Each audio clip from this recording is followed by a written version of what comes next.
आप समाज के हर रूप को समझ पा रहे हो, एक बार करके ही देख लो। मजबूरी में गधा भी बाप है। इट इज़ अ जर्नी और the process of learning from womb to tomb. ठीक है ना, वुम्ब से लेकर टुम्ब, टुम्ब मतलब होता है आपका मकबरा, और वुम्ब क्या होता है, माँ का पेट। तो माँ के पेट से लेकर मकबरे तक जो भी आप सीखते हो, ये सभी सीखने की जो प्रक्रिया है, इसको क्या बोलते हैं, समाजशास्त्र बोला जाता है। यहाँ से लेकर मरते तक देखते हैं कि कौन कौन आपका समाजीकरण करवा रहे हैं। ठीक है, अभी आप लोग एक अच्छे स्टेज ऑफ लाइफ में हो, मतलब यहाँ तक तो पहुँच ही गए हैं, कुछ तो यहाँ पर हैं कुछ लोग यहाँ पर हैं, देख लो, अपना अपना निर्धारित कर लो। तो निखिल आया नहीं है, वो तो लगभग यहाँ है। ठीक है, विचार उसके बाकी है, वो यहाँ पर अभी विचार उसके वहाँ तक जाने की कोशिश करते, पर वो भी यहीं पर पहुँच पाया है। ठीक है ना, ग्रोथ तो उसका इतना ही हो पाया है, बाकी विचार वहाँ तक चले गए उसके। खैर कोई बात नहीं, चलो देखते हैं। तो वुम्ब से लेकर टुम्ब तक, वो कहाँ है, आज आया नहीं? हाँ, उसकी भी है। अरे अब सिंपल सा, वो जिस तरह का डेडिकेटेड है ना, इसको छोड़कर कुछ और डेडिकेशन उसका एक ही हो सकता है, नहीं तो वो नहीं जाएगा। मतलब जहाँ तक मेरे को लग रहा है, पिछले पूरे 2 हफ्ते फिलॉसफी पढ़ाया हूँ, इतना तो मैं समझ पाऊंगा। सही बात है ना, हो सकता मतलब है सही बात। ठीक है, डैम ट्रू। चलो कोई बात नहीं, अरे मजाक करो यार। तो पहले क्या है, वुम्ब से लेकर टुम्ब तक। ठीक है, क्या क्वेश्चन पूछता होगा लेकिन। ठीक है, तुम द्रव्य तो नहीं वो बोलता होगा, वो भी पागल हो जाती होगी। ठीक है, ठीक है, वुम्ब से लेकर टुम्ब तक देखते हैं। तो पहला यहाँ पर क्या है, फैमिली, परिवार। ठीक है, पर परिवार में भी इसको परिवार नहीं लिखे, सबसे पहले तो लिख दिया गया है, मैं बता रहा हूँ कैसे लिखा हुआ है। फर्स्ट बोलते हैं मदर, माँ, और माँ के बाद सीधा लिख दिया परिवार। पिताजी का कोई बाप बोल रहा है, यहाँ भी मेरे से भेदभाव किया गया है। तो सबसे पहले माँ, ठीक है, माँ के बाद परिवार। पिताजी गायब हैं इधर से, पिताजी अलग परेशान हो रहे हैं। क्रेडिट तो मेरे को भी होना चाहिए। ठीक है, कोई बात नहीं, ज़िंदगी बदल सकती है। ठीक है, कंप्लीट कर लेना पूरे लाइन को। मैंने लास्ट लाइन बोला है, फ्रंट का 2 लाइन और इसमें। ठीक है, तो सबसे पहले क्या है, मदर। तो मदर से एक बच्चा क्या क्या सीखता है, मदर कैसे सोशल एस्पेक्ट्स को जन्म देता है, कि जो मदर के साथ एक बच्चा कौन कौन सी चीज़ों को जान पाता है। ठीक है, बताओ, मदर एक बच्चे के समाजीकरण में कौन कौन सी चीज़ों को लेकर आती है। अब यहाँ पर माँ कौन है, एक आध तो होंगी। अच्छा आप हो, हाँ तो आप ही बताओ, आप अपने बच्चे में क्या क्या समाजीकरण देखना चाहेंगे। देखो, ये बहुत सारी चीज़ें सिखा रहे हो, पर आपका बच्चा वो सब आपसे नहीं सीखेगा। आपका बच्चा आपसे सीखेगा लव और अफेक्शन। सबसे ज़्यादा ज़रूरी जो चीज़ एक मदर एक बच्चे को देती है, वो है प्यार और अफेक्शन सिखाती है। कपड़ा पहनना, ये सब पहनना तो कोई भी सिखा सकता है। ठीक है, वो तो ये भी करेंगी, किसी दिन आप नहीं हो तो वो भी, उनको और उन लोग को तो और मजा आता है डायपर पहनने में, से उठा देते हैं पढ़ाई। ये ले, ठीक है, मदर तो फिर भी ऐसे उठाती है, उन लोग तो ऐसे उठा देते हैं सीधा, तो वो उनका एक अलग है। लेकिन मदर सबसे ज़्यादा क्या करती है, बच्चों को सबसे पहले क्या सिखाती है, लव और अफेक्शन। ठीक है, अफेक्शन मतलब समझते हो क्या होता है, हाँ, लगाव। ठीक है ना, प्रेम और लगाव। माँ ना हो ना तो फिर प्रेम और लगाव होगा ही नहीं, फिर इंसान कहीं नहीं जाएगा। ठीक है, एक लगाव होता है घर पे, वो जो लगाव बना रहता है कि घर है मेरा, ये सब चीज़ें, वो माँ के कारण है। पिताजी के कारण नहीं हो तो भाग यहाँ से, तो वो उनका नहीं है, इसलिए बोले उनको दूर रखो, उसको पूरे परिवार में जोड़ दो। ठीक है, वो इसलिए अलग दुखी रहते हैं कि ये समाज शास्त्रियों ने भी मेरे रूप को नहीं माना है। ठीक है, हमको परिवार बोल दिया है, बाकी इनको अलग से दर्जा मिला हुआ है। तो सबसे पहली बात क्या है कि मदर कुछ सबसे बेसिक चीज़ जो दिखाती है वो लव एंड अफेक्शन। और ये लव एंड अफेक्शन क्यों होता है, क्योंकि मदर सबसे इंपॉर्टेंट नीड को सबसे पहले पूर्ण करती है, जो कि है रिक्वायरमेंट ऑफ फूड। ठीक है, जो खाने को पूर्ण करती है, और इसलिए सबसे पहला जो नीड होता है वो वहीं आता है। ठीक है, तो बच्चा सबसे पहले क्या करता है, मदर को ही खोजता है। ठीक है, क्योंकि जो सबसे बेसिक रिक्वायरमेंट है, ठीक है, जो कि क्या है, फूड। और ये फूड कहाँ से आता है, ये मदर से आता है। और ये मदर से कहाँ से आने स्टार्ट होता है, वो वुम्ब से ही हो जाता है, अम्बिलिकल कॉर्ड से जुड़े होते हैं, पैदा होने से पहले से ही, बाद में तो बात की बात है। तो ये सबसे बड़ा एक रोल है जो मदर प्ले करती है। इसके बाद तो बेसिक चीज़ें जो सिखाना है वो सबको सिखाते हो, तो फैमिली और सब मिलकर सिखाते हैं। ठीक है ना, पर इसमें ना तो पिताजी साहब में आ सकते हैं, ना तो दूसरे भाई बहन जो है वो असम में आ सकते हैं। ठीक है ना, तो ये सबसे बड़ा रोल है मदर का। बस आप अपने बच्चे को प्यार सिखाओ और अफेक्शन सिखाओ, बाकी सब वो सीख जाएगा। और वो प्यार और अफेक्शन इतना स्ट्रांग होना चाहिए कि वो आपको छोड़ के फिर ना जाए। इसी चीज़ को कई माता पिता लगाने से भूल जाते हैं, जो टाइम नहीं देते, फिर बच्चे भी उनको टाइम नहीं देते, ठीक है ना। और यही सोशियोलॉजी सिखा रही है कि आपको अपनी ज़िंदगी में, समाज में, अपने जीवन को कैसे जीना है और कैसे अपने जीवन के हर उद्देश्य को पूर्ण करना है। तो उसमें सबसे पहला क्या आता है, मदर, और उसके बाद आता है फैमिली। फैमिली यहाँ से उपद्रव सिखाती है, ठीक है, परिवार। अब फैमिली में सबसे पहले तो फादर है, पेरेंटिंग। तो पेरेंटिंग आप दो प्रकार के हो सकते हैं, ठीक है ना। मदर का तो एक स्पेसिफिक रोल है, इस पे बाद जो फैमिली में एक रोल दिखाते हैं वो पेरेंटिंग का रोल होता है, उसको समझते हैं। पेरेंटिंग, बच्चा कैसा होगा भविष्य में, वो पेरेंटिंग पे बहुत ज़्यादा निर्भर करता है कि आज आप अपने बच्चे को किस तरीके से पाल पोस रहे हैं, ये निर्भर करेगा कि वो कल को कैसा होगा, ठीक है। और पेरेंटिंग के कई तरीके होते हैं, ठीक है। एक जो सबसे पहला पेरेंटिंग का तरीका होता है कि वो अपने बच्चों को छोड़ देते हैं, फ्री पेरेंटिंग बोलते हैं। तो फ्री, बच्चों को छोड़ दिया गया है, जाओ जो करना है करो, ठीक है। पर फ्री रखते हुए उसके ऊपर नियंत्रण रखते हैं, देखते रहते हैं, ऑब्जर्वेशन होता है बट वो फ्री होता है। तो ये बच्चे जो होते हैं ये क्या करते हैं, फ्री रहकर बहुत सारी चीज़ें करने का प्रयास करते हैं, पर एक ऑब्जर्वेशन में बंधे हुए, तो उनको इस चीज़ का एहसास रहता है कि ऊपर से कोई देख रहा है, पर वो अपने कृत्य के लिए फ्री है। तो ऐसे लोग सबसे ज़्यादा डेवलप करते हैं, सबसे ज़्यादा विकसित होते हैं, जहाँ पर उस बच्चे को उसके क्यूरियोसिटी के हिसाब से डेवलप होने का मौका दिया जा रहा है, पर उसके ऊपर एक नियंत्रण है। दूसरे होते हैं जो बोझ डालते हैं, ठीक है। स्ट्रिक्ट पेरेंटिंग, जो बहुत ज़्यादा स्ट्रिक्ट पेरेंटिंग होता है, जिसमें हर चीज़ में बच्चे को मना किया जाता है, ठीक है।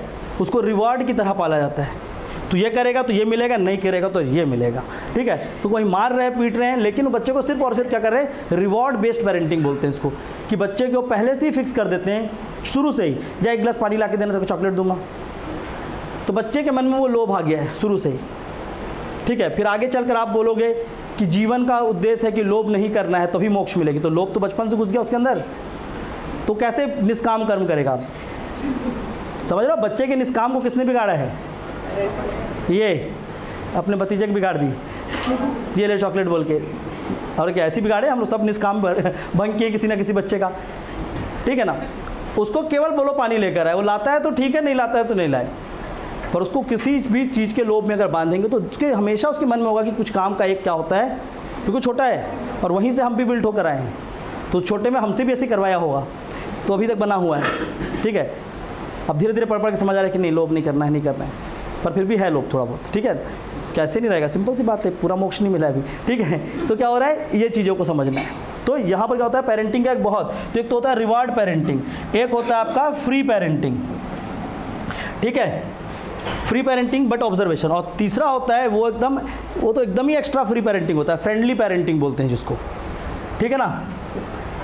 फ्रेंडली पेरेंटिंग में तो बिल्कुल ऐसा होता है कि रात को बच्चा बैठे कुछ किताब पढ़ रहा है, पिताजी ऐसे घुसे, बच्चा किताब नीचे फेंका, बोले कि मैं अभी तो पढ़ता था, बाहर चले गए, समझ रहे हो, अरे ये वाला किताब तो मैं ही पढ़ता था, बोल के चले गए कि ठीक है कर रहा है करने दो। उस समय लेकिन रोकना है, ऐसी पुस्तकें नहीं पढ़ना है नहीं समझ रहे हो यार, ठीक है, ये वाली पुस्तकें नहीं पढ़नी है वहाँ पे। तो इतना भी फ्री पेरेंटिंग जरूरी नहीं है, आपका एक तो इतना हो कि माता पिता और बच्चे में आपस में रिस्पेक्ट हो, फ्रेंडलीनेस हो, लेकिन एक रिस्पेक्ट हो। इसमें तो क्या होता है, रिस्पेक्ट भी ब्रीच कर दिया गया, ठीक है ना। दोनों बैठ के एकदम चीयर्स कर रहे हैं, चीयर्स डैड, ठीक है। तो ये भी एक प्रकार से सही नहीं है, मुझे तो ये लगता है कि किसी भी उम्र में सही नहीं है। मतलब कई लोग उसको जस्टिफाई करेंगे, नहीं ये तो सही है, क्या दिक्कत है, बाप बेटे साथ में पी रहे हैं, तो है दिक्कत, मेरे को तो है, और मेरे को तकलीफ है, इससे किसी और को तकलीफ है तो उससे भी मेरे को तकलीफ है सिंपल सी बात है, क्योंकि रहना चाहिए इसमें तकलीफ, क्या है, ऐसा थोड़ी होता है भाई, वो पिता है कुछ भी हो, ठीक है, वो पिता है और पिता भी है, फिर भी हम उसके साथ नहीं पियेंगे ये भी एक कॉन्सेप्ट होना चाहिए, ये भी एक कॉन्सेप्ट होना चाहिए, क्यों, सिंपल सी बात है, ठीक है ना। तो इवन मैं तो बोलता हूँ कि जो बड़े भाई हैं आपके, जो एल्डर ब्रदर हैं, इवन उनके साथ भी आपको कभी नहीं बैठना है ये सब चीज़ों के लिए, ठीक है ना, या बैठना नहीं अरे पार्टी करने यार पीछे पूरा, अरे इतना माहौल नहीं बनाना है, ठीक है, देख लो जो बड़ा है उसके साथ नहीं बैठना, ठीक है, बैठना उठना नहीं है। इवन गर्ल्स के साथ भी ये सेम चीज़ अप्लाई होता है कि कहीं ना कहीं तो वो रिस्पेक्टेड है, बट यही हो रहा है कि जो फ्रेंडलीनेस के कारण जो है ना, एक फैमिली डिसिप्लिन जो है, जो यहाँ से आएगा, फैमिली डिसिप्लिन और फैमिली रिस्पेक्ट आएगा, वो कंप्लीटली पेरेंटिंग पर डिपेंड करता है। अगर ये सही नहीं है तो कभी रिस्पेक्ट नहीं मिलेगा, अपने बच्चे से रिस्पेक्ट मांगते मांगते थक जाएंगे माँ बाप। और ये सही होगा तो बच्चा आगे से रिस्पेक्ट करेगा, ठीक है ना। तो अब आप किस तरह के परवरिश में पले हो, आप देख सकते हो कि जिस माँ बाप को बोल दिया जाता है कि अनपढ़ हैं, कुछ नहीं जानते, आप देख लो कि वो अनपढ़ थे कि कितने अच्छे थे। आप यहाँ से इन 3 पेरेंटिंग से अपने माँ बाप को जज कर सकते हो कि उन्होंने आपको क्या दिया। तो क्या हुआ, 5वीं फेल है किसी के KG1 पास है, ठीक है, किसी के 11th पढ़े हैं, किसी के हो सकते हैं कॉलेज पढ़े हुए, बट उन्होंने आपके लाइफ में क्या कंट्रीब्यूशन किया है, इस 3 चीज़ से समझ लो, ठीक है ना। उसके लिए उनको थैंक बोल सकते हो। अगर लग रहा है नहीं लग रहा है ये वाले हैं तो ठीक है, तो ये वाले तो किसी के नहीं है, क्योंकि इंडिया कल्चर ही ऐसा नहीं है, भारत की संस्कृति ऐसी थी ही नहीं कभी। अब मॉडर्न सोसाइटी थोड़ा सा फ्रेंडलीनेस को कुछ ज़्यादा ही प्रमोट कर रही है। फ्रेंडलीनेस एक अलग चीज़ होती है, वो एक उम्र के बाद हो जाएगी, लेकिन उसका मतलब ये नहीं होता है कि वहाँ पर डिसरिस्पेक्ट आ जाए, ठीक है ना। जो दोस्ती बच्चे और उसमें जो भी उसके माता है या पिता, उसमें हो सकता है, पर वो दोस्ती उस रिस्पेक्ट में रहते हुए होता है कि वो दोनों एक दूसरे के लिए इतना ओपन रहें कि अपनी चीज़ों को शेयर कर पाते हैं, बता पाते हैं, चोरी करके काम नहीं करते। इसमें क्या होता है, रिस्पेक्ट पूरा खो देते हैं। इसमें क्या होता है, बच्चे छुपाने लगते हैं चीज़ों को, और छुपा छुपा के क्या होता है, एक समय इतना छुपा लेते हैं कि अंदर उनके अंदर नेगेटिविटी बहुत आ जाती है और वो डरने लगते हैं अपनी सच्चाई को बोलने के लिए, ठीक है। ये होता है, आप में से बहुत लोग होंगे जिन्होंने डर के मारे बहुत सारी चीज़ों को छुपा लिया है, क्योंकि इंडिया में ज़्यादा करके स्ट्रिक्ट पेरेंटिंग है। ऐसे बहुत लोग होंगे जो भी अपने माता पिता को बोल नहीं पा रहे हैं किसी चीज़ को, लेकिन उनके मन में बहुत कुछ है, क्योंकि वो स्ट्रिक्ट पेरेंटिंग में आप पले हैं, बहुत लोग होंगे। तो इसी के कारण क्या हो रहा है, आपने बहुत सारे मोरल और एथिकल प्रॉब्लम अपने दिमाग में बना लिए हैं, पर जो एग्जिस्ट नहीं करता है। आज बहुत सारी समस्या होगी आपकी लाइफ में, ये हो गया, वो हो गया, कैसे करूं, किससे बात करूं। एक बार खुल के चर्चा कर ही लो, एक बार करके ही देख लो, सॉल्यूशन मिल जाएगा। मेरे से नहीं, उधर जा कर लो, ठीक है ना। बहुत लोग आते हैं, सर मेरे को ये हो रहा है, मैं बात कैसे करूं, जाके कर तो एक बार, सॉल्यूशन कैसे नहीं मिलेगा, ठीक है ना। और अगर कर लिया आपने, क्योंकि आपने अपनी प्रॉब्लम्स रख दिए, वो कितने भी गुस्से में हो, कुछ भी हो, 4-5 सब सुनाएंगे, लेकिन अल्टीमेटली आप उन्हीं के हो, अल्टीमेटली आप उन्हीं के हो, वो सॉल्यूशन मिल जाएगा। पर क्या होता है, क्योंकि हम इस चीज़ को ज़्यादा मान के चलते हैं अपनी ज़िंदगी में, तो चीज़ों को हम छुपा लेते हैं, ठीक है। और इसको छुपाते छुपाते फिर बहुत आगे चले जाते हैं, और एक समय आता है फिर बोल नहीं पाते, और वो एक्सेप्ट करते हैं कि आप बोलोगे, तो वो देख रहे हैं कि हर बार गलती कर रहा है, बोल भी नहीं, समझ भी नहीं आ रहा चाहता क्या है, तो वो भी आपसे परेशान है, आप भी उससे परेशान हो। तो आप परेशान इसलिए हो क्योंकि आप बोल नहीं पा रहे हो, वो इसलिए परेशान है कि बोलता ही नहीं है, तो मैं क्या मदद करूँ, और दोनों फिर आपस में लड़ते लड़ते ख़त्म हो जाते हैं एक दिन। तो अल्टीमेटली आपने जो पिता और बात उसको खो दिया, नहीं बात करके, बात करना है उधर, ठीक है, तब वो साथ रहेंगे। बात नहीं करोगे, खो दोगे उनको, धीरे धीरे करके खो ही दोगे, ठीक है ना। तो इसलिए अभी से लेकर लास्ट तक कोई दिक्कत नहीं, कितनी भी प्रॉब्लम, फेल होके चले जाओ 0 लेके, पर बात करो, समझ आ रहा है। तो धीरे धीरे क्या होगा, आपके अंदर जो नेगेटिविटी रहती है ना खूब सारी, सब खत्म हो जाएगा। दुनिया में हर जगह आप गलत कर लो, जाके घर में बता दो, अच्छा लगने लगेगा, और अल्टीमेटली वही आएंगे लास्ट में। सच्चाई तो यही होता है, बाकी तो भाग जाते हैं। तो इसलिए वो पेरेंटिंग जो है वो काफ़ी इंपॉर्टेंट थे कि कैसे पेरेंटिंग हुआ, तो आगे चलकर ये जो बच्चा था जिसको मदर ने लव एंड अफेक्शन सिखाया, अब वो उसको कैसे कैरी फॉरवर्ड करेगा, ठीक है। फिर इसके बाद क्या होते हैं, फैमिली मेम्बर्स, ठीक है ना। तो यहाँ पर देखो 2 चीज़ें होती हैं, ब्रदर सिस्टर, इनकी भी अपनी एक ज़रूरत होती है, ठीक है, क्योंकि ये हमको एक टीम वर्क सिखाते हैं, ठीक है, चीज़ों को डिवीज़न ऑफ लेबर में काम आते हैं। हाँ, मारपीट तो करते ही हैं, सीधी बात है, लेकिन डिवीज़न ऑफ लेबर होता है, छोटा है पिट रहा है, बड़ा है मार रहा है।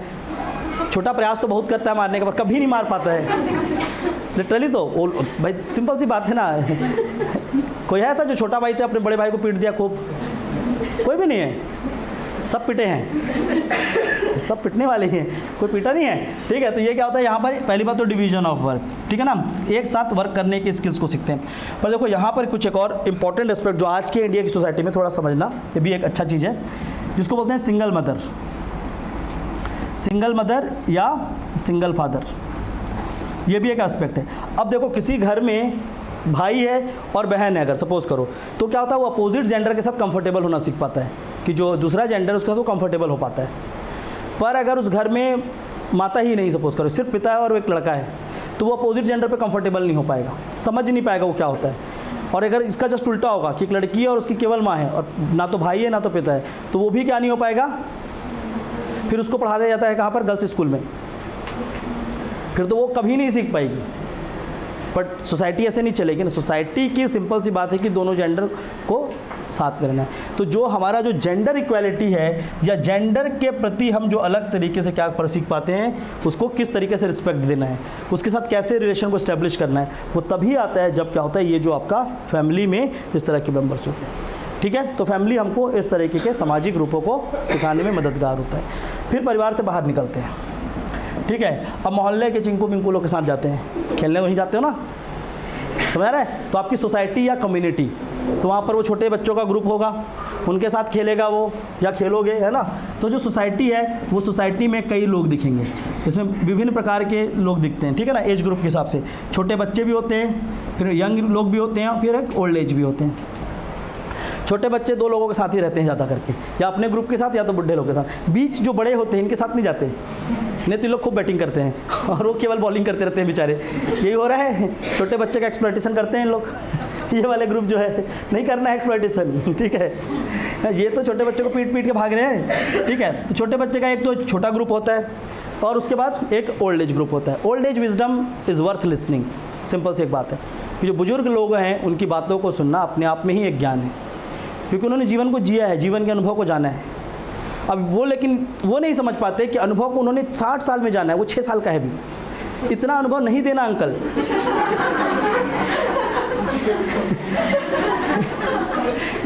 यही तो कह रहे हैं, वो आदमी जाके 60 साल का 6 साल के बच्चे को अपना अनुभव दे रहा है, वो क्या समझेगा। तो वो अंकल आते तो उधर साइड साइकिल मोड़ लेता है, इनके पास नहीं जाना है। ठीक है ना। तो पर क्या होता है कि ये जो चीज़ें हैं, यहाँ से क्या होता है कि जो ओल्ड एज है, चाहे फैमिली में दादा दादी हो, तो वो क्या करते हैं, वो कहीं ना कहीं जो जितने भी रिचुअल से चीज़ें हैं उसको ट्रांसफ़र करते हैं यंगर जनरेशन को। ठीक है ना। माता पिता ये लोग क्या करते हैं, बच्चों को पहली बार मंदिर जा रहे हैं तो बच्चा शुरू में मंदिर खूब दौड़ दौड़ के जा रहा है, उसको मज़ा आ रहा है जय श्री राम करने में, मंदिर का घंटा पीटने में। बड़ा होने के बाद क्यों नहीं जा रहा है। बचपन में तो वही खूब मंदिर जा रहा था, रोज़ प्रसाद लेके आ रहा था, सबको बांट रहा था घर में। बड़ा हुआ तो वही मंदिर जाना बंद कर दिया, प्रसाद लाना बंद कर दिया। ऐसा क्यों हुआ। ठीक है, क्योंकि जब उसको खुद की सेंस ऑफ रिस्पॉन्सिबिलिटी आई। अभी बताऊंगा कौन सिखाया है। अभी आगे बचे हैं उन लोग जिन्होंने मंदिर जाने से रोका है। ठीक है, अभी तो आने बचे मेन दूत लोग। ठीक है, तो ये क्या होता है, एक सोसाइटी होती है जिस सोसाइटी से हम लोग पहली बार एक बड़े ग्रुप में जीना या कम्युनिटी देखकर एक ग्रुप में जीना सीखते हैं और ग्रुप के हिसाब से अपने आप को क्या करते हैं, ऑर्गेनाइज करते हैं। ठीक है ना, क्यों बगल फैमिली है, ये हमारी फैमिली है, यहाँ पर पूरा प्यार मिलेगा, वहाँ पर देने वाला देगा, नहीं तो हो सकता है प्यार में भी कुछ ना कुछ छुपा हो। बस तो ये चीज़ है, तो उस चीज़ के बिहेवियर्स को हम सोसाइटी से सीख पाते हैं। फिर सोसाइटी के बाद हम लोग आगे पढ़ते हैं स्कूल एजुकेशन की तरफ। ठीक है, जहाँ पर हमें बेसिक लर्निंग मिलती है चीज़ों के लिए, ताकि हम अपने आप को क्या कर पाएँ।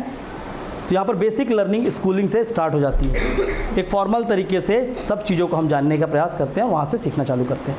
ठीक है, स्कूल जाते हैं, फिर एक हाथ सामने आता है जिसको बोलते हैं पीयर ग्रुप। अब बिगड़ना शुरू। ठीक है ना, अब सब बाहर आ गए हैं, अब यहाँ पर कोई नियंत्रण नहीं है। वो तो घर पे था जो नियंत्रण था, अब घर के बाहर एक माहौल है और इस माहौल पे फिर पीयर ग्रुप की बहुत ज़रूरतें हैं। ये तो बहुत ज़्यादा इंपॉर्टेंट है। स्कूल तो पहले क्या करता है, ये फाउंडेशन लर्निंग देता है। ठीक है ना, शुरुआती शिक्षा को ये प्रदान करता है और शिक्षा ही आधार बनता है किसी भी सोच विचार के। तो ये आपको स्कूल फिर आपको क्या करता है, आपके अंदर पहली बात तो फाउंडेशनल लर्निंग, यहीं से आपके विचार या थिंकिंग चालू होते हैं, सोच आपकी यहाँ से बननी चालू होती है। इसके पहले आपकी सोच ज़्यादा नहीं होती है, जो बता दिया गया वही होती है। ठीक है, पर यहाँ से प्रॉपर एक सोच आपकी बननी चालू होती है। किसी भी चीज़ को आप ऑब्जेक्टिवली घर में जाके पूछने लगते हैं या बताने लगते हैं। ठीक है, स्कूल से आपका क्या होता है, इंटरेक्शन चालू होता है। अब आप क्या करते हो, कहीं अच्छे रूप में इंटरेक्ट करना प्रारंभ करते हैं। ठीक है, तो ये सारा चीज़ स्कूलिंग में स्टार्ट होता है। पर स्कूलिंग में ये जो पीयर ग्रुप बनते हैं बहुत इंपॉर्टेंट है, क्योंकि आपको पता ही नहीं चला कि आपके दोस्तों का आपके जीवन में क्या उपयोग था, या किस तरीके से जो स्कूल के फ्रेंड्स थे वो लोगों ने आपको मदद किया। ठीक है ना, मदद मतलब ये नहीं कि बैग उठा के आ जाना घर, टिफ़िन खिला देना, नहीं। आप जब ग्रो हो रहे थे तो आप अपने साथ दूसरे को भी सेम तरीके से ग्रो होते देख रहे थे। आपके बॉडी में जो बदलाव हो रहा था वही बदलाव अगले की भी बॉडी में हो रहा था, तो आप दोनों साथ में कंफर्टेबल थे। ठीक है, और इसको थर्ड को आप बोल नहीं पाते, समझ आ रहा है। तो ये जो भी आपके बॉडली बदलाव होते हैं ये भी आपको अनकॉन्शियस करते हैं धीरे धीरे। ठीक है ना, तो इसको आप अपने साथी के साथ रहकर ही, या जो दूसरा फ्रेंड है उसके साथ इसके बारे में एडेप्टेशन होती है आपकी। और फिर आप धीरे धीरे उस चीज़ को एक्सेप्ट करते हैं अपने अंदर। तो चाहे वो बॉडली चेंजेस हों, चाहे वो थॉट चेंजेस हों, समझ आ रहा है। फिर आप क्या करते हैं, क्योंकि एक यहाँ पर से अब पेरेंटिंग कैसा है वो भी डिपेंड करता है कि यहाँ पर आप कैसे इंटरेक्ट करोगे। सपोज करो आपकी स्ट्रिक्ट पेरेंटिंग है, तो आपने अब क्या किया, इनसे अपनी चर्चा करनी प्रारंभ कर दी। इंडिया में यही हो रहा है, दोस्ती माता पिता हैं, ठीक है, फिर वो बोलते हैं आज से बाप बोलना मेरे को, ठीक है तेरा बाप कौन, मैं, ये सब बोलते हैं ना। क्योंकि बात वही है ना कि यहाँ पर मदर फादर से तो बोल नहीं पा रहे, वो इतने स्ट्रिक्ट हैं, तो एक नया बाप बना के रखे मार्केट में, वो बता रहा है, ठीक है, चलता ना, काका बोल रहा है, कोई मामा बोल रहा है, या मामा मामा बोल के घूमते रहते हैं कॉलेज में लड़के एक दूसरे को, किस बात के मामा हूँ, ठीक है, माँ से क्या संबंध था, ठीक है, समझ आ रहा है। जैसे थोड़ी क्या है का मामा तो ये कर रहे, लेकिन बना के घूमना पड़ रहा है लोगों को, मजबूरी में गधा भी बाप है ठीक है, तो ये वही गधे हैं जिनको बाप बना के घूम रहे लोग। तो क्या हो रहा है, एटलीस्ट ये जो पीयर ग्रुप होता है पर अच्छा होता है, तो ये पीयर ग्रुप आपको ना उस टाइम पे बहुत सारी चीज़ों में सपोर्ट करता है। इवन पीयर ग्रुप इतना शक्तिशाली होता है कि वो फाइनेंशियली भी हेल्प कर देता है। भाई पैसे खत्म हो गए, ले ले उधारी उसके खत्म हो गए, नहीं है मेरे पास फिर भी दोस्ती चल रही है, गाड़ी के पुर्जे खुल रहे हैं, भाई मेरे गाड़ी के काम पर हेडलाइट बेच दे इसी से तेरे को पैसा मिल जाएगा, चल रहा है। ऐसी दोस्ती है किसी की? ऐसा किसी का कोई भी दोस्त है जो अपनी गाड़ी तक बेच दिया आपकी दोस्ती में? कोई भी नहीं है। हाँ, मेरा एक फ्रेंड है, वो अपनी बाइक बेच दिया, ठीक है, बाइक बेच के पैसे लाया कि जरूरत था, बोला 25,000 रुपये की जरूरत चाहिए, तो अभी कुछ नहीं है, पैसे कहाँ से मंगाओ, बाइक बेच दिया, अपना पल्सर लाया था, पल्सर को बेच दिया। मैं भूल गया मैं उससे पैसे लिया, मैं भूल गया बाद में, नहीं फिर बाद में उसको मैं दिया, उसके पैसे भी रिटर्न। मैं बोला तेरे पल्सर भी खरीद के दे देता हूँ, बोलता यार पल्सर क्या करूँगा, कार खरीद के देना तो मैं बोला ये नहीं हो पाएगा मेरे से, पैसे ले ले, ब्याज ले ले, इतने साल का वो दे देगा तैयार हूँ, कार और नहीं खरीद के दूंगा। तो उसने अपनी गाड़ी बेच दिए थे। हाँ, भले कि वो सेकंड हैंड गाड़ी खरीदा था उसका भी कोई ओरिजिनल नहीं था, तो उसने गाड़ी ही बेच दिया और गाड़ी बेच के पैसे दे दिया, और उसको उम्मीद था कि मैं उसको रिटर्न करूँगा, पर रिटर्न हुआ है, कई किस्तों में हुआ होगा, पर याद ही नहीं है। कभी चाय के ठेले में 10-15 रुपये से करके छोटे छोटे किस्तों में चुकाया गया है, पर उसको समझ नहीं आ रहा है, ठीक है। तो इस तरीके से होता है, ऐसी दोस्ती होनी चाहिए। एक आध जो दोस्त ऐसा हो जो इस रूप में भी आपका साथ दे, ठीक है ना। आया था एक दिन यहाँ पर इंटरव्यू के टाइम पे, इंटरव्यू लेने एक बार आया हुआ था वही, ठीक है, गौरव शर्मा नाम है उसका, तो अपनी बाइक बेच दिया था, ठीक है। जैसे बहुत सारे आप लोगों के भी अपने अपने फ्रेंड होंगे, इनके तो खासकर जहाँ ना पहुँचे कभी इसके दोस्त और ये साथ में, ठीक है। तो क्या होता है, ये पीयर ग्रुप जो है, तो पीयर ग्रुप क्या होता है, बहुत सपोर्टिव इकोसिस्टम और इन्वायरमेंट में आपको बहुत फ्रेंडलीनेस से क्या करता है, आगे लेकर चलता है। और यहाँ से आप क्या समझते हो, एक तो पहली बात अपने चेंजेस को जान पाते हैं, सेकेंडरी क्या होता है, आपको एक दूसरा सपोर्ट सिस्टम आप जनरेट कर पाते हैं जहाँ पर आप कंफर्टेबल होते हैं, ठीक है, और जहाँ पर आप अपने आप को एक्सप्रेस करके अपनी थिंकिंग को लेकर जाते हैं, ठीक है। अब यहीं पर क्या होता है, क्योंकि आप बढ़ भी रहे हैं धीरे धीरे, तो आज की डेट में यहीं पर कहीं पर रिलेशन भी बन जाता है ना।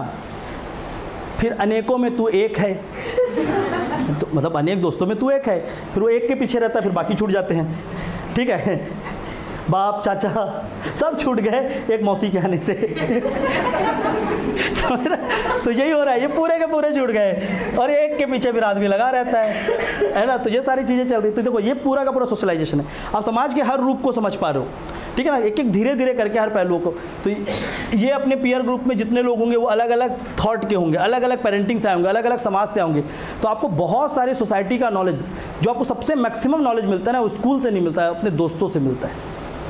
कॉलेज और ये सब जगह में जब पढ़ते हैं आप स्कूल के बाद, तो आपको दोस्तों से एक्चुअल में दुनिया के सबसे ज़्यादा ज्ञान मिल पाता है, ठीक है ना। जैसे आप लोग सपोज करें छत्तीसगढ़ के ही किसी कॉलेज में पढ़े होंगे, सपोज कर लेते हैं संकरा में, रुंगटा में, जो भी इंजीनियरिंग के फेमस कॉलेज थे, ठीक है।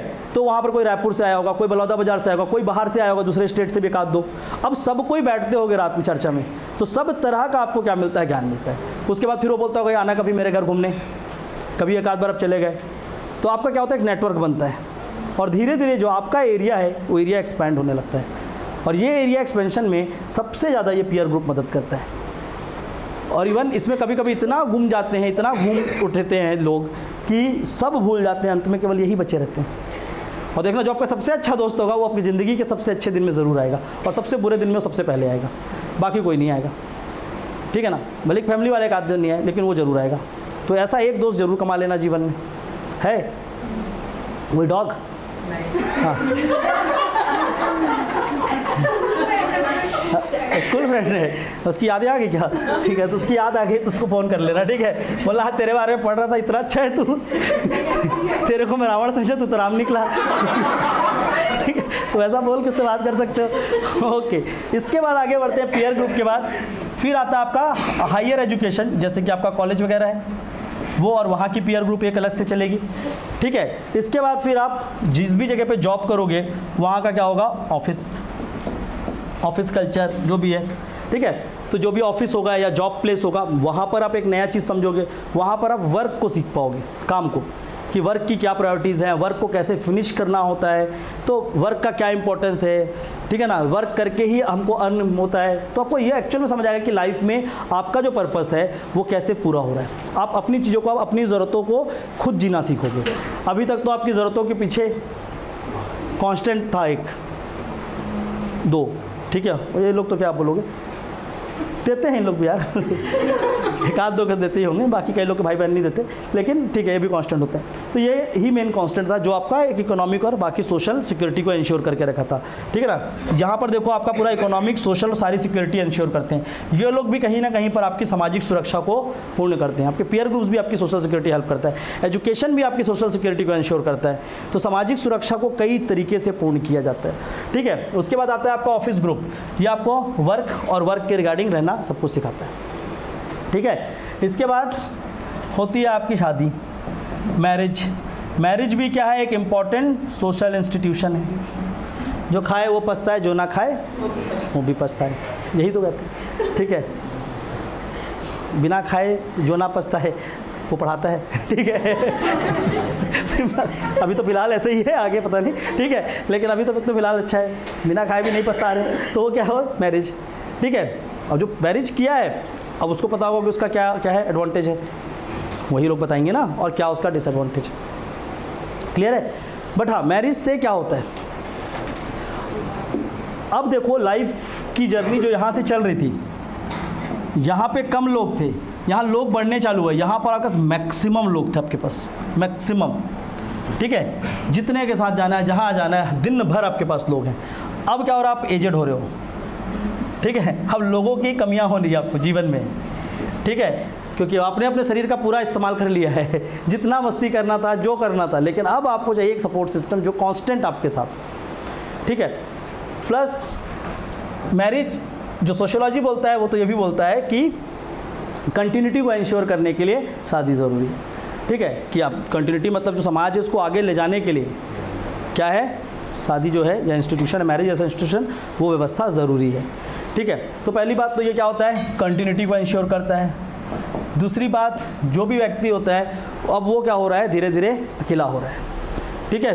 किसी को फील हो रहा है क्या अकेलापन, ठीक है, ज़्यादा अकेलापन नहीं फील होना चाहिए, एक आध बार वो बात अलग है, ठीक है ना, हर दिन नहीं होना चाहिए, ठीक है। तो जो लोनलीनेस वाला फीलिंग उधर हो रहा है, उसमें क्या हो रहा है, धीरे धीरे चीज़ें वहाँ पर एक पार्टनर और एक सपोर्ट सिस्टम के साथ आगे बढ़ रहा है, क्लियर हो रहा है। तो वहाँ से क्या हो रहा है, एक यहाँ से आपको क्या मिल रहा है, कांस्टेंट सपोर्ट, दोनों को मिलता है, वैसे एक को नहीं, दोनों को सपोर्ट है, ठीक है।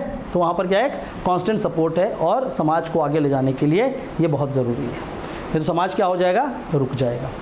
अगर सब ने शादी मन करने से मना कर दिया तो समाज आगे नहीं जाएगा, सिंपल सी बात है ना, कि जाएगा आपका चला जाएगा, ठीक है। पहले वाला नहीं जाता, आज का समाज चला जाएगा बिना शादी के भी आगे, खतरनाक लोग जी रहे हैं, ठीक है। हार्दिक पांड्या बहुत सारे हैं, ठीक है। और क्या, तो हार्दिक पांड्या बहुत सारे लोग हैं, ठीक है। तो मैरिज एज एन इंस्टीट्यूशन, ठीक है। अब मैरिज एज एन इंस्टीट्यूशन के बाद फिर आप आगे बढ़ रहे हो, अब आप अपने ओल्ड एज की ओर आगे बढ़ रहे हो, ठीक है। अब तो बिछड़ने का दिन आ गया, ठीक है ना। अब बिछड़ने के दिन में पहले इसमें से पता चलेगा इसमें से कोई मर गया, दुख होगा आपको, इधर से कोई हो जाए बहुत ज़्यादा दुख होगा, इधर से कोई हो जाए बहुत दुख होगा, ठीक है। तो ऐसा होता है बहुत सारा अलग अलग, पर ये दिस इज़ द लाइफ, यही तो लाइफ का पार्ट है। उनका पर्पस पूरा हुआ वो चले गए, आपका पर्पस पूरा होगा आप भी चले जाओगे। तो यही रीत है, यही रिवाज है, यही तो फिलॉसफी समझा रहा था, फिलॉसफी इसको पूरा समझा तो उसके बाद क्या होए, अब ये बता रहे हैं कि ये होगा, ठीक है। तो इसके बाद की जो लाइफ होती है जिसको बोलते हैं ओल्ड एज, तो ओल्ड एज हमें क्या सिखाता है, और ओल्ड एज अपने आप में सोशलाइजेशन का सबसे बड़ा एक रूप है। ये क्या करता है, ये ज्ञान को एक से लेकर दूसरे जनरेशन में ट्रांसलेट करने पे मददगार होता है, ठीक है। तो ओल्ड एज भी अपने आप में क्या है, एक सोशलाइजेशन का पार्ट है, जहाँ पर आपके जो ग्रुप भी होगी वो क्या होगा, सारे के सारे ओल्ड एज के लोग बैठेंगे और वो क्या कर रहे होंगे, अलग अलग विचार दे रहे होंगे अपने अपने हिसाब से कि ये ऐसा होता है, वो ऐसा होता है, ठीक है ना, सबका अपना अपना विचार चल रहा होगा। तो एक हम लोग सुनते थे, वैसे एक पार्क था दिल्ली में, एक तो पार्क हुआ करता था, तो उसमें उस तरह बैठते थे अंकल लोग, तो उसका नाम रखे थे राज्यसभा। तो राज्यसभा सुनने जाते थे हम लोग रोज़ शाम को, अंकल लोग आके बैठते थे शाम को 5 बजे, तो उनका नाम रख देते थे राज्यसभा। वहाँ जाके बैठते थे रोज़, एक से एक बातें जो दुनिया में ना सुना हो उन लोग के पास सुनने के लिए रहता था। सही तो, एक से एक बातें कर रहे नहीं, बहुत गंदे गंदे ठीक है, अच्छी बातें तो करते ही नहीं थे, ठीक है। दुनिया में आपने जो गाली सोचा नहीं होगा उसको इन्वेंट करके बोलते थे। पंजाब क्या और क्या, वो उधर दिल्ली के आदमी जान नहीं रहो वैसे ही रहते हैं, ठीक है। तो वहाँ पर ओल्ड एज होता है, क्लियर है। तो ओल्ड एज में क्या होता है कि ये यहाँ से ट्रांसलेशन होता है चीज़ों का पूरे जनरेशन पे, तो ये इंपॉर्टेंट एस्पेक्ट है हमारे समाज का, ठीक है। और उसके बाद फिर चलो अपने अपने कब्र में। तो इस तरीके से पूरा क्या होता है, समाजीकरण, और ये हर एस्पेक्ट सोशलाइजेशन पे हेल्प करता है। तो इस डायग्राम को तो आप डेफिनेटली बना देना, जो चीज़ें समझाया है उसको बुक में मिलेगा, वहाँ से लिख देना, ठीक है। इस डायग्राम को लेकिन डेफिनेटली बनाना, क्लियर आपको पूरा कर दिया है। तो आप लिखोगे कि socialisation is a life long process which start from the womb and ends in the tomb, या जो भी आपने डेफिनेशन एक बनाया होगा वो लिखना। फिर उसके बाद बताएंगे कि एजेंट्स ऑफ सोशलाइजेशन, इसको 2 रूपों में बांटा गया, प्राइमरी सोशलाइजेशन और सेकेंडरी सोशलाइजेशन, ठीक है। तो प्राइमरी सोशलाइजेशन कहाँ तक होती है, स्कूलिंग तक, और स्कूल के बाद का जो है वो क्या है, सेकेंडरी सोशलाइजेशन होता है। एक और होता है वर्ड रीसोशलाइजेशन, ऐसे लोग जो समाज से बाहर हो गए उनको वापस समाज में लाना क्या बोला कहता है, रीसोशलाइजेशन।